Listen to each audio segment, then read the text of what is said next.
The cry on the Atlantic wind. A few miles outside Clifton, near the coast of the Atlantic Ocean, the Murphy family home stood. The double glazing shut tight against the winter downpour, the family enjoying an evening by the fire. Outside, the landscape of the Connemara coast was reduced to shadows and silhouettes.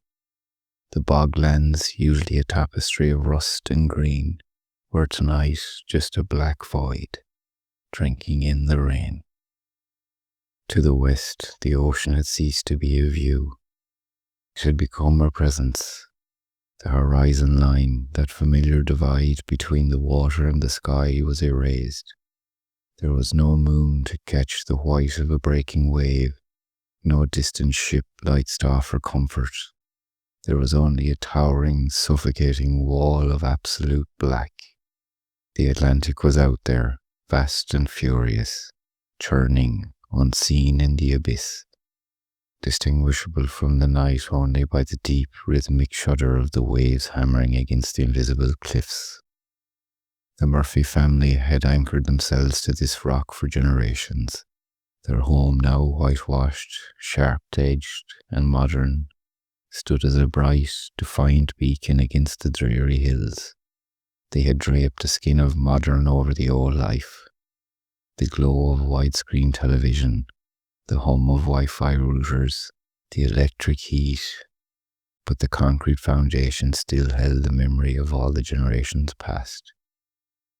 Upstairs, Maureen sat at the edge of her bed. Her room was a chaotic mess of cardboard boxes, clothes and trinkets.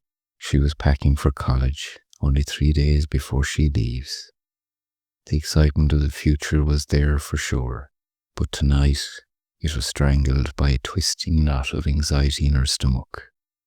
She continued to sort through her clothes, but she felt watched, not by a person, but by the night itself. A strange compulsion took hold of her. Against all reason, she stood up and walked to the window. She didn't want to open it. The stormy winds and rain raged on outside, yet her hand moved of its own accord, lifting the latch to unlock the window, then opening it out into the night. The cold hit her face like a physical slap. The wind rushed in, wet and wild. She stared out into the churning blackness, looking for something she couldn't name. And then the night screamed. It did not begin with a bang. It began as a pressure in the ears, a vibration in the teeth. It was a sound that shouldn't exist in nature. It was blood-curdling, frightening. The wail seemed like it rose from the earth and the sea and tore through the sky. It was the sound of a heart breaking, magnified 1,000 times.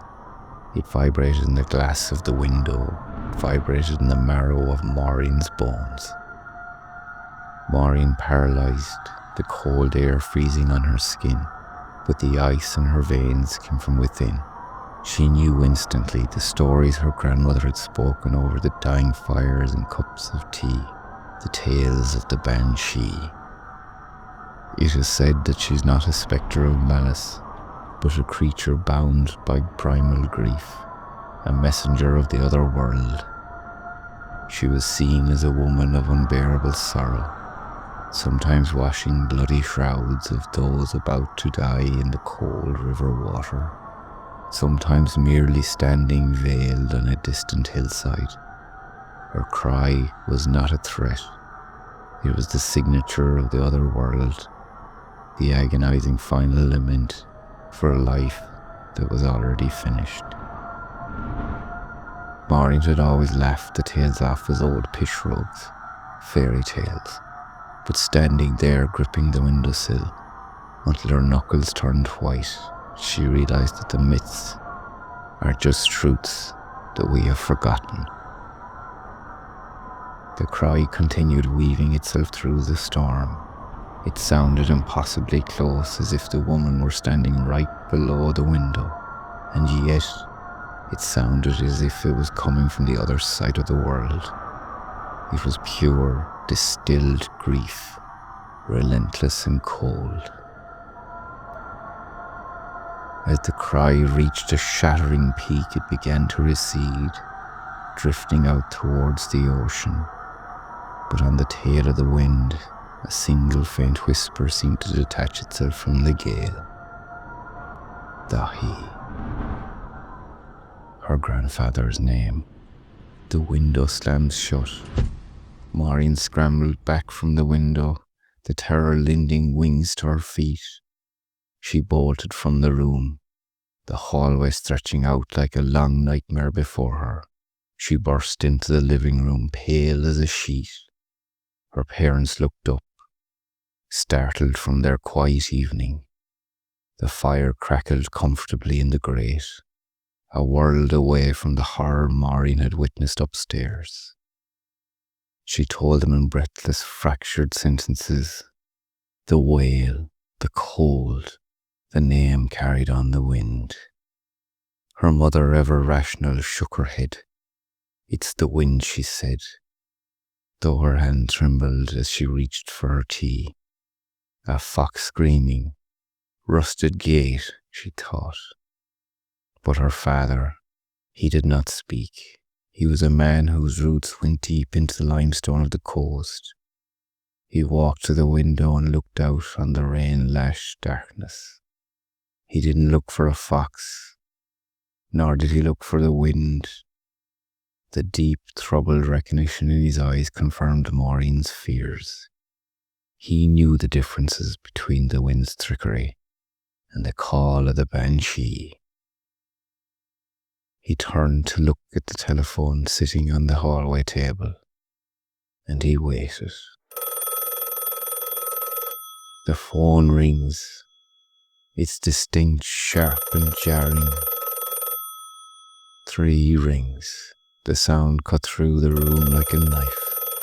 Maureen's father answered on the 4th. He said nothing, only listened. And as he listened, his face hardened into a mask of sorrow. It was his sister, calling from Boston, 3,000 miles across the massive expanse of the Atlantic Ocean. Her voice was ragged with tears. The news was stark. Maureen's grandfather, Dahi, had passed. He had not died on the soil of Ireland, but in a hospital bed in Boston. But the timing, precise to the minute, coincided with the chilling cry that had swept across the Connemara home. The family stood in the silence of the modern house, shivering and shaken, but not by the cold. They knew the truth now. The Banshee does not care for geography. She does not care for oceans nor time zones. Her call had crossed the Atlantic, not to scare the living, but to mourn the kin whose soul had departed. In Ireland, some truths are not learned from books nor screens. They are passed through generations by the fireside.